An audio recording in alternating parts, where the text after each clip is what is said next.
I'm Mary Poppins, y'all! Alright, so Guardians of the Galaxy Part 2, it's been out for a little while. I hope a lot of you guys have seen it. I want to talk about some of the spoilers in the movie that I couldn't quite cover in my initial review, because there were just some things where I'm like, this is either really good, or I didn't like it that much, but either way, it's a spoiler. Can't mention that in the spoiler-free video, so spoiler review it is. And yeah, big spoiler warning, if you haven't seen Guardians of the Galaxy Volume 2, don't watch this video unless you just don't care, in which case, hey, stick around. I'm gonna ruin the whole movie for you, but you're welcome to stick around. Starting out with some of the stuff that I liked. Like I said in my spoiler-free video, Chris Pratt in this movie I thought was really good. Similar to Guardians 1, this movie really does focus a lot on Star-Lord. You can see his relationship with Ego, his dad. But there's a couple of those scenes, especially I found with Kurt Russell and Zoe Saldana, where I was like, wow, Chris Pratt is giving it his all. Because Star-Lord, let's be real here, the guy's got a lot of damage to him. His mom's dead and his dad's a deadbeat, so he's being raised by a space pirate. And you find out later in the movie why Yondu was so hard on Quill and why he never turned him over to Ego. And it was for noble reasons, but while Quill was growing up, he had no idea what was happening. I also thought Kurt Russell was pretty good. As usual, Kurt Russell's always awesome in the movies that he's in, and I do feel like he was having fun with this movie. However, that's kind of where the predictability of the movie started to come into play. When you get to his planet, and you meet Mantis, and Mantis tells Drax, like, there's something I need to tell you, and immediately you're just like, okay, this is Cloud City all over again. And that doesn't happen until like 15-20 minutes until they get to the planet, but then after that, the next 20 minutes before like Kurt Russell goes on his whole plan, you're still just sitting there kind of like, okay, well, we know he's gonna turn evil, so can we just get there already? One thing I didn't predict though was the fact that Kurt Russell was the reason that Peter's mom ended up dying, which when I saw that, my first initial thought was like, okay, yet another superhero movie where the protagonist is fueled by the death of his mom. Is this gonna become a thing now? It's just so weird how all those movies have come out in about the span of a year and a half from each other, and they all have those similar like mommy issues. But then when Kurt Russell is actually like, yeah, I loved your mom, Peter.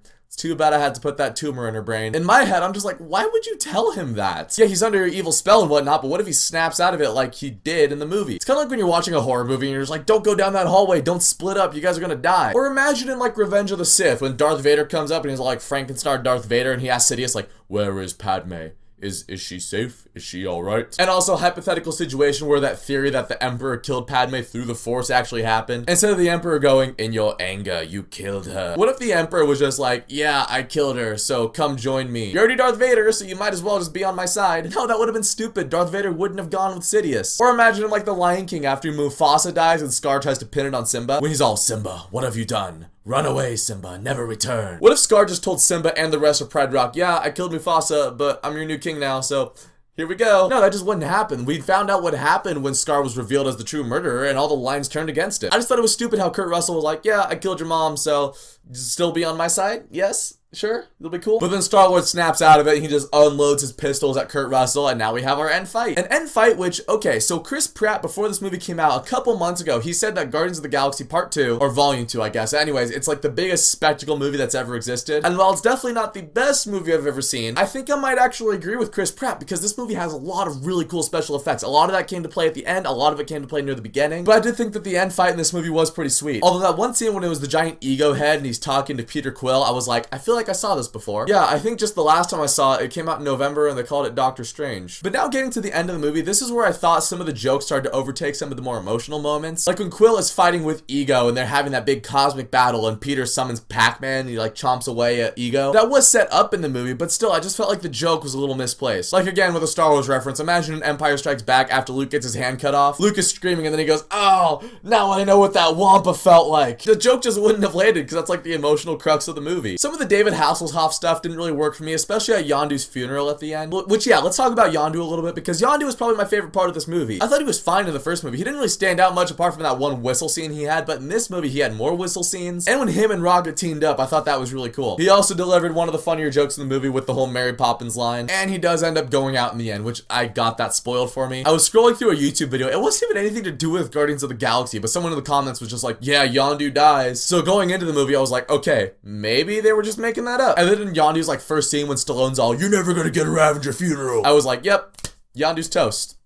Thank you, YouTube comments. But I do think that Yondu's death was handled very well, and I like how they really built up his character more in this movie. He gave reasons for picking up Quill and not taking him back to Ego because he knew Ego had this evil plan. And you know that deep down, he really does care about Peter, and he's always trying to protect Peter from the rest of the Ravengers. Smuggler with a heart of gold. I love characters like that. So Yondu finally does go out in the end, and they shoot him off into space all Wrath of Khan style. And then the rest of those Ravengers show up, and they do the fireworks, and he has this nice Ravager funeral, and that was nice to see, and I'm glad that Yondu finally was able to get that. The post-credit scenes were all fine. I know they're teasing Adam Warlock, which I don't really know who that is. I also thought it was weird how the gold chick was just like, I shall call him Adam. And from a writing standpoint, I kind of get why he's named Adam, because Adam was the first human. But I'm also like, do the gold people know that? I feel like that's more of an Earth thing. So this gold chick is just like, yeah, I'm gonna make this super awesome being, and we're gonna call him, wait for it, Adam.